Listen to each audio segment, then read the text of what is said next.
Hey everybody, welcome back to Papercrafts. Today I have another project share for you. As I had mentioned, I did the project share for this album recently and said I was working on the landscape version. I have finished the landscape version, so today we're going to go ahead and take a peek at this little project and how it looks different than the portrait version.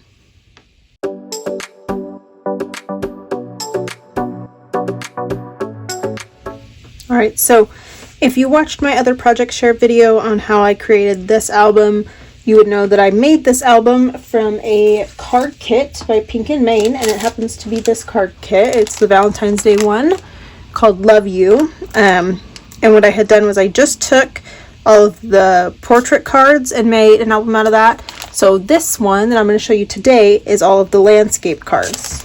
They're very similar in how they were constructed. I just took this version and turned it this way and put my spine along the short side instead of the long side, and then I did end up changing the paper, so I ended up using a cream base on this one, and I didn't like the way it looked with the envelopes, which happened to be white and were the signatures for all of my pages, so I'd change it to white on this one. So in this landscape version, I used again one of the cards. I matted it on craft paper and then a mauve that I had in my stash, and then I did gold on this one, whereas I didn't do gold on the other one. And then there's a white base under here, which I used a textured paper for. Put some flowers on it, but for the most part this is the card as it looks in the kit. I just added some glossy accents in some spots, put the flowers on and moved this little arrow, and then added some of these enamel dots. The spine is pretty simple. I just have dotted paper with craft and gold, and then the back is on just that plain mauve that has a texture, craft, gold, and then there's the little other heart arrow on the back. And then I have the same type of ribbon that I used on the other one for a closure.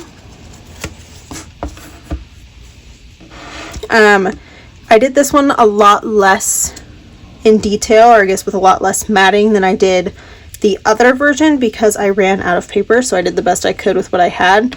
So inside I've got just a plain one with a leftover embellishment from the card kit I was looking for.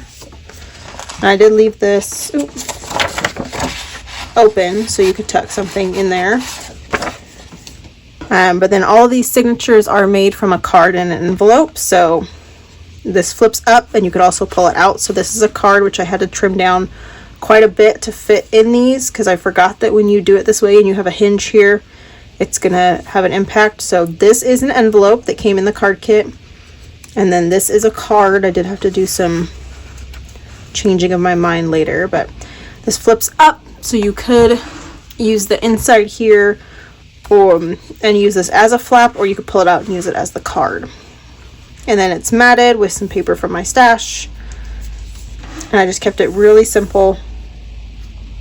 So this is just the back. You can use it however you please. And then here's another one of the cards that flips, so every single signature, like I said, is an envelope with a card in it. And so this is a card, it's textured, that I had to dig out of my stash and redo, because I goofed when I did my pages, because I built my pages before I stuck them onto my spine, and it was a little bit of an issue.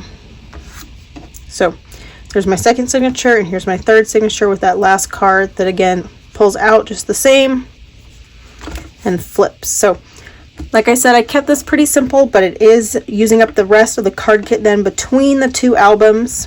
So you've got your 4 landscape in this album, your 4 portrait in the other, so you get 2 albums out of it. There's a lot you do need to pull from your stash to be able to do this, but I tried to use some very simple pages to help break it up so the cards were still the focal point. So there's the landscape version. So now you've seen the landscape and the portrait version of what you can do with one of those card kits rather than using it as a card kit. And I am hoping to, I have the Easter card kit. I think I'm going to go ahead and do a tutorial with how to do this, just in case you're curious about how the envelopes work as those pages there and what sizes you need to do to make it work. So thank you for watching. Make sure that you like, comment, and subscribe, and I will see you in the next crafty video.